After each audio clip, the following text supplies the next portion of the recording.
세 분 갑이시기도 하고 을이시기도 하시죠?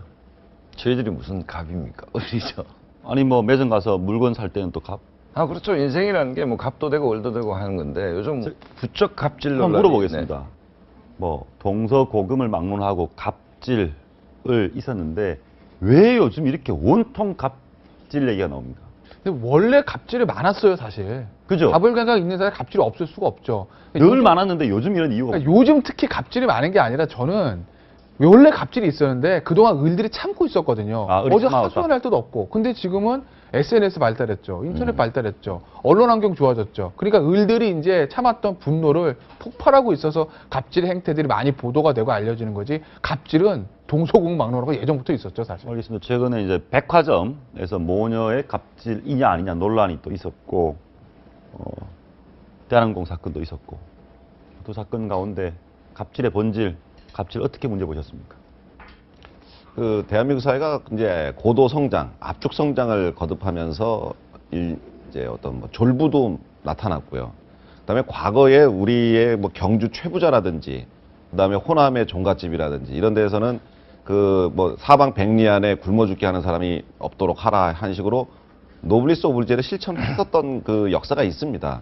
그런데 지금 이게 아니다. 예, 근데 이제 이게 압축 성장, 배금주의, 자본주의의 고도화 이렇게 되면서 돈이면 되고 돈이 힘이 되는 그런 세상이 되면서 있는 사람들이 없는 사람들을 너무 무시하고 그러면서 이제 갑질 행동을 이렇게 벌이는 것 같아요.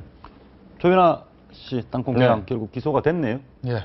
됐죠. 어제 이제 기소가 된 거고, 애초에 이제 구속영장에는 4가지 범죄 사실들, 뭐 강요, 그다음에 항공원 정법법 2개, 그다음에 업무방해 이런 것들이 있었는데 위계에 의한 공무집행방해까지 하나를 추가를 해서 기소를 했죠. 그거는 결국 어떤 조현아와 대한항공의 조직적인 증거인멸에 대해서 검찰 입장에서 단죄를 하겠다는 건데, 직접적으로 조현아 씨가 뭐 증거인멸을 교사한 건 찾지 못했기 때문에 근데 그 약간 얘기는 우회적으로 뭐 공무집행방해 수사한 것 같습니다. 증거인멸 교사와 관련해서 뭐 아니, 근데 내가 그- 뭘 잘못했나? 그러니까 아침 동아일보를 저도 보니까 이제 재밌는 게 뭐 어떤 제목으로 기소했다는 내용보다는 사태가 발생하고 조현아 부사장이 여상무하고 대화했던 내용을 보면 본인이 뭘 잘못했는지 전혀 모르고 있었지 않습니까?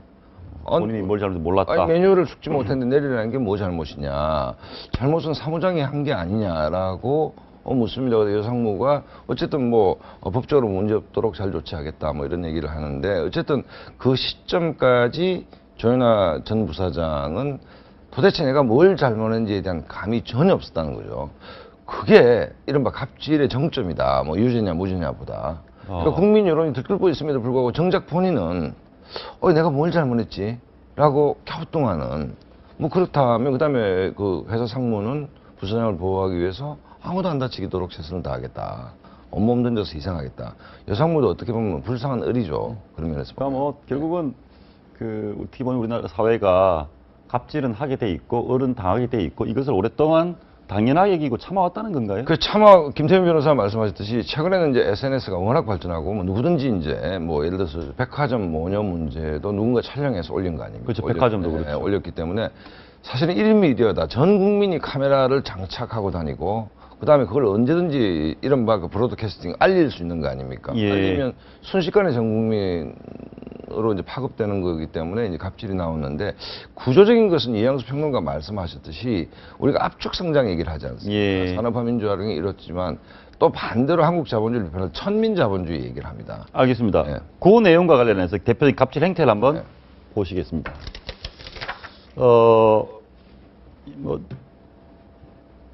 내가 누군데 권력을 표출하는 나 VIP야. 이번 사건 뭐 저기 백화점 사건은 VIP라고 얘기를 안 했다는 얘기도 있고 내가 누군데 내가 누군데 뭐 내가 누군지 알아 김현 의원부터 이제 이게 보죠. 예, 김현 의원도 네, 그랬고 항상 갑의 뭐고 내가 누군지 알아. 당신보다 누구신데요? 우월한 네.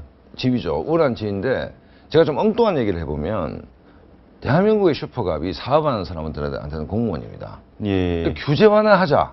규제라는 게 권력 아닙니까? 예. 그러면 상식적으로 국민 생각할 때 공무원이 을이 돼야 되죠. 예. 그다음에 서비스 우리가 세금을 내서 공무원 월급을 주는데 그런데 실제로 비즈니스 하는 사람들 또 인허가 하는 사람들 들어보면 슈퍼갑이 공무원입니다. 갑과 을이 뒤바뀌는 거죠. 예. 공무원이 사업하는 사람 잘 되게끔 뭔가 서비스를 해줘야 되는데 기존의 권력을 가지고 윽박지르 위에서부터 그렇다는 것이죠. 그렇기 때문에 내가 누군지 알아. 내가 무슨 부처에 우리 남편이 고위공무원이다.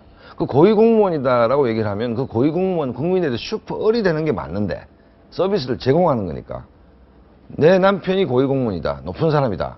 이게 갑이 되는 거죠. 여기 한번 보겠습니다. 내가 소리를 지를 만한 집안이다. 그렇죠. 네, 집안, 이건 뭡니까? 집안. 우리나라에 뭐 귀족 집안이 전쟁도 없고 일제시대도 없었으면 쭉 이어져 있을 텐데 이제는 없죠. 사실은 그게. 집안 귀족이 없는 거 아닙니까? 이 얘기는 난 귀족이야, 너희는 천민이야 이거 아닙니까? 그렇죠.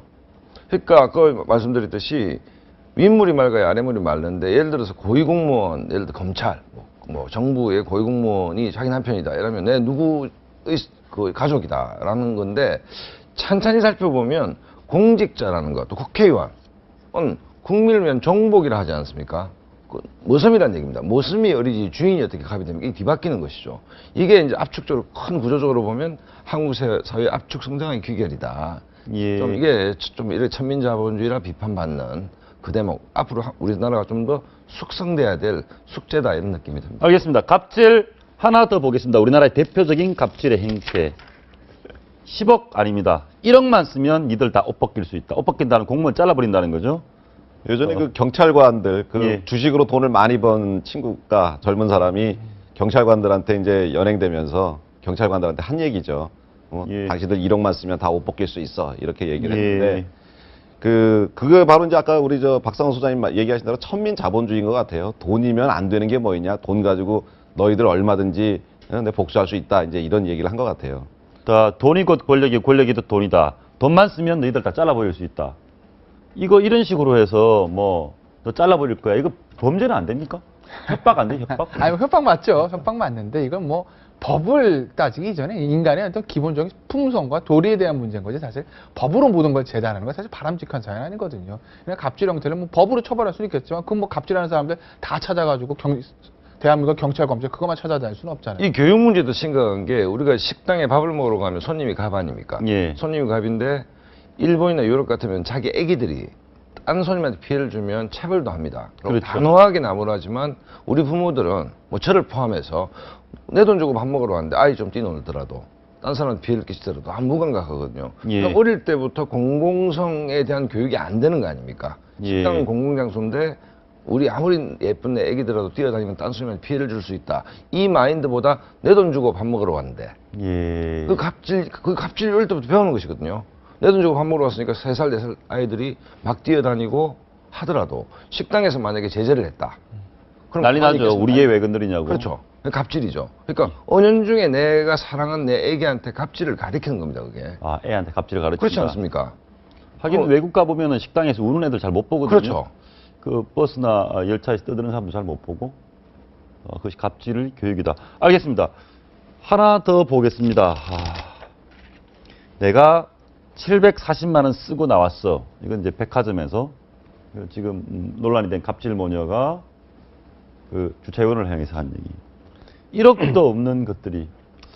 야, 이제 그러면서 그분이 또 너 내 남편이 누군 줄 알아? 우리 남편 오면 너넨 다 죽었어. 또 이 얘기도 했지 않습니까? 아 그렇습니까? 예, 그러니까 남편 다 죽는다? 예, 이 권력 표출이나 생계 위협이나 재력 과시형이 따로따로 나타나는 게 아니고 아, 다 돈이 곧 권력이고 또 사회적 지위가 있으면 돈도 많이 벌고 이런 사회다 보니까 그게 같이 뭉쳐서 그렇게 이제 갑질로 나오는 것 같은데 이게 사회 지도층 인사, 특히 정치 지도자들의 행동들이 그 사회 문화를 만들어 나가는 경우가 많지 않습니까? 예. 그런 면에서 저는 사실 김현 의원의 갑질이 사실은 가장 큰 문제였다. 김현 의원의 갑질. 예, 그것이 다른 여러 가지 다른 사회에 이제 파급되고 여파를 줘서 이런 식으로 갑질이 많이 나타나는데 김현 의원이 얼마 전에 이제 자신을 조사하는 경찰을 담당하는 행안위원회 예. 거기에 있다가 이제 당에서 좀 부담스러우니까 외통위원회로 담당하는 외통위원회로 바꿨어요. 근데 가서도 지금 갑질을 그치지 않고 있어요. 아, 외통이 와가지고도 갑질이 어떤 갑질을 하고 있습니까? 베트남의 그 국정감사하러 베트남 공관에 대사관에 국정감사하러 가면서 취재진들이 많이 오니까 승무원들이 출입하는 그 통로를 이용해서 비행기를 탔습니다. 그러면 안 되는 거거든요. 예, 아니 그러니까 승객들이 타는 것이 아닌 승무원들이 타는 통로를 이용해서 그 비행기를 타고 갔어요. 본인이 그러니까 승무원 타는 곳은 본인이 가면 안 되는 곳 아닙니까? 그렇죠. 가면 안 되는 것이죠. 근데 안 말립니까 그걸? 공항에서 이제 뭐 편의를 제공한 거겠죠. 뭐 국회의원이니까 외통위원이니까 그런 또 편의를 제공한 거죠. 그뿐만 아니고 중국 대사관 그 국정감사 하면서는 이제 공무원들이 인사를 할 거 아닙니까? 대사관 직원들이. 근데 왜 외교부에서 온 공무원들만 인사하냐? 타 부처에서 온 대사관 직원들은 왜 인사 안 하냐? 하면서 또 인사를 또 받았어요. 근데 예. 사실은 거기에 이제 뭐 군무원이라든지 국정원이라든지 여러 군데서 온 분들이 많기 때문에 타부처에서 온 사람들은 원래 잘 공개를 잘 안 하거든요. 아니 저 국회의원들 다 저렇습니까? 김현호 의원처럼 저렇게 예. 어떻게 특자의 몸에 완전히 갑질이 뱀니까? 그러니까 이제 보통 그 저 개인적 경험은 다선 중진 의원들은 이렇게 시련도 겪고 있기 때문에 오히려 겸손합니다. 처음 배치하는 분들이 조금 이렇게 정신없는 경우가 많죠. 이분도 비례대표 초선인데. 근데 저는 더 심각하다고 보는 것이 김현호 의원이야 뭐 원래 그렇다고 치도 우리 경찰이 수사를 왜 안 하고 있는지 이것도 그 스스로 을지를 하는 거 아니냐. 권력 있는 국회의원. 아 알아서 진다. 시점 알아서 말로. 하는 것이죠. 그러니까 일반 서민들이 저렇게 했으면 저렇게 경찰이 저렇게 하겠습니까? 출조 요청 바로바로 날라오고 바로바로 할 텐데 지금 김병현 꽤 됐죠 이게 지금. 아직 검찰에서 아무것도 안 하고 있죠. 9월 말에 넘어갔는데 한 3개월 아. 당분간 못 할 거예요. 제가 봤을 때. 왜요? 아니 저기 이제 김현우 아까 말씀하셨지만 행정안사 하다가 외교하셨잖아요. 예. 지금 자원외교 이제 또 국정조사 들어갔잖아요. 특위. 그러니까 100일이잖아요. 지금 강원에서 그래서 야당에서 무슨 송대를 냈는지 본인들만 알겠지만 제가 알기로는 김현우 의원은 자원 쪽에 뭐 전문 지식은 없는 걸로 그렇죠. 알고 있거든요. 그렇겠죠. 살아온 어떤 길들을 보면. 근데 국조특위 넣었단 말이에요. 그럼 국조특위 100일인데 만약 지금 상황에서 검찰이 김현우 의원 다시 조사하겠다라고 하게 되면 바로 야당에서 야 이거 뭐야 국조특위 반대하는 거 아니야? 뭐 이런 얘기 나올 겁니다. 그게 부담돼서 검찰이 아마 또 조사 못 할 건데 예. 아마 검찰이 10월, 11월, 12월고 3개월이 어떻게 보면 골든타임이었는데 그때를 놓친 게 지금 또 3개월 질질 끌게 생겼습니다. 알겠습니다. 우리 사회 속에서도 그렇지만 직장 내에서도 갑질 많지 않습니까? 어떻습니까? 직장 내 직장 다니시다 보면. 뭐 저희 말하는데 지금 나오고 있는데요. 네. 일방적인 업무 스케줄, 내가 할 일이 있는데도 불구하고 야, 니 그만두고 이리 와. 시도 때도 업무 요청, 그만한 태도, 의견 묵살.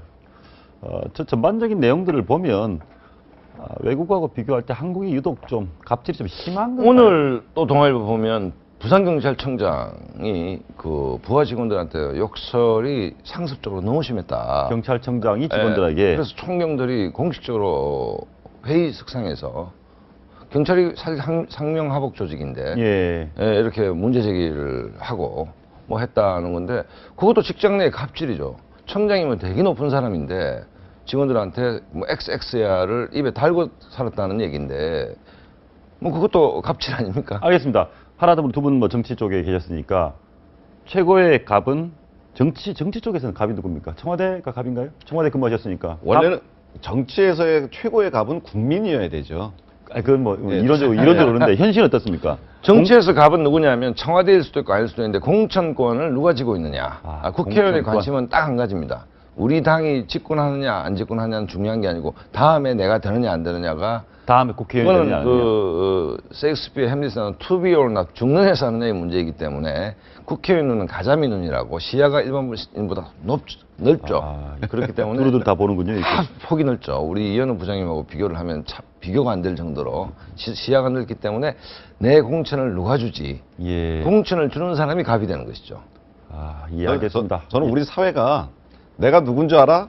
나 네티즌이야. 뭐 이런 사회가 왔으면 좋겠습니다. 알겠습니다. 마지막으로 한번 내가 누군데 돈 1억만 쓰면 더 잘라버릴 수 있어. 1억도 없는 것들이 씁쓸한 현실.